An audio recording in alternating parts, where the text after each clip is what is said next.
It's brutal in the desert, especially when you're carrying gold, carting a woman, and have men chasing you. Welcome to Mojave Crossing.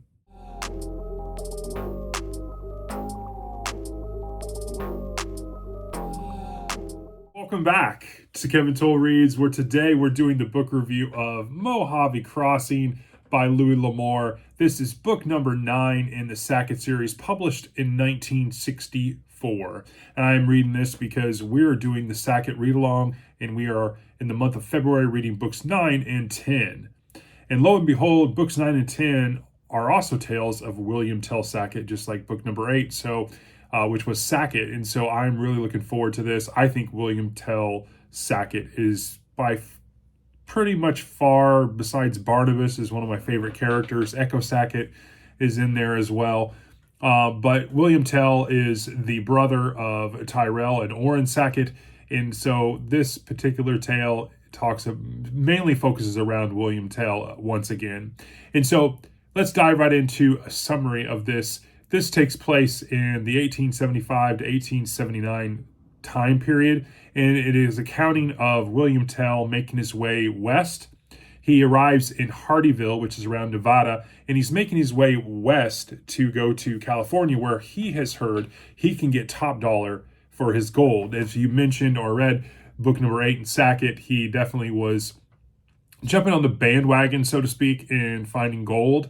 And so he has been harvesting that. And so I think it does really good. And so he makes his way into this bar in Hardyville and doesn't say a lot, but says enough to capture the attention of a young woman who vehemently asks for him to transport her to California.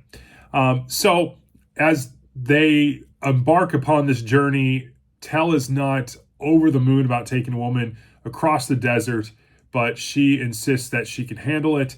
And so they make their way across the Mojave and on their way to Los Angeles. And along the way, during this crossing, it is both dangerous for the heat and the elements, but also for the men that are chasing her, or is it him?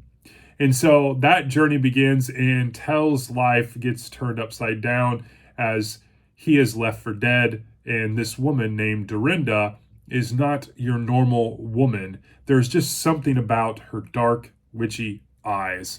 And that is a summary of this tale. What I enjoyed about this, it's a quick pace read, just like the previous book. It's fast paced.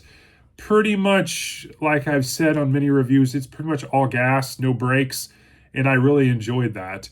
I like the mention in this story about California back in the late 1800s and the places and what they were associated with. Like, here is what will become Los Angeles, or here's what will become Santa Monica or Malibu. I thought those were really interesting kind of perspectives. I also liked the diving back into, obviously, the world of William Tell Sackett. Again, he's one of my favorite characters. It seems like this feels like kind of a continuation story of book number 8, in my opinion. I wouldn't say it's required reading to read book 8 before you read this, but I think it definitely would help and make more sense to a lot of things. I liked some mentions in here around the story. They mentioned Ange, who was a sweetheart of William Tell Sackett in the previous book towards the end, and I think this is definitely setting up possibly maybe the book number 10, as I think Ange might come into play in that book. I really also enjoyed the climax of this. You have some interesting characters. I really like the character of Ben Mandrin. I thought he was really interesting, and he talks about how he met in battle Tell's grandfather. The climax of this is really well done. Like most L'Amour books, the confrontation or the main climax of the end is pretty abrupt, but I've come not to mind it because they're such quick and fast-paced reads. There is a couple twists and turns in this as well that I really enjoyed. I thought they were really good, and I enjoyed one character, Nolan Sackett, and his emergence and kind of what he represents, being from out in the East. And so in terms of excerpts, there was one that really stood out with me. It was that 44 cartridge bought him a free ticket to wherever the good Lord intended. I thought that was a really good one. In terms of rating, I gave this a 4.4. I think it's one of the higher entries for me. I really connected with the character, obviously, and I enjoyed the pace and the premise of the story. I think I consumed this in two sittings. I read half of it in one sitting and half in the other half in the next one. So it's definitely a quick read. It's about 150 pages, and I just did it in two sittings. Overall impressions, I think this is another quick and fast-paced and enjoyable read. It's low effort. It's an interesting story. These always make really great palate cleansers from reading some of the bigger and more dense stuff that you read.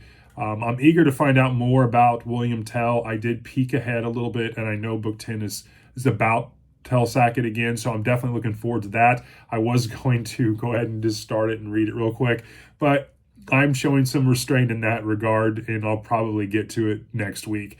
But that is my take for Mojave Crossing, book number 9, the Sackett series by Louis L'Amour, published in 1964. I gave this a 4.4 out of 5.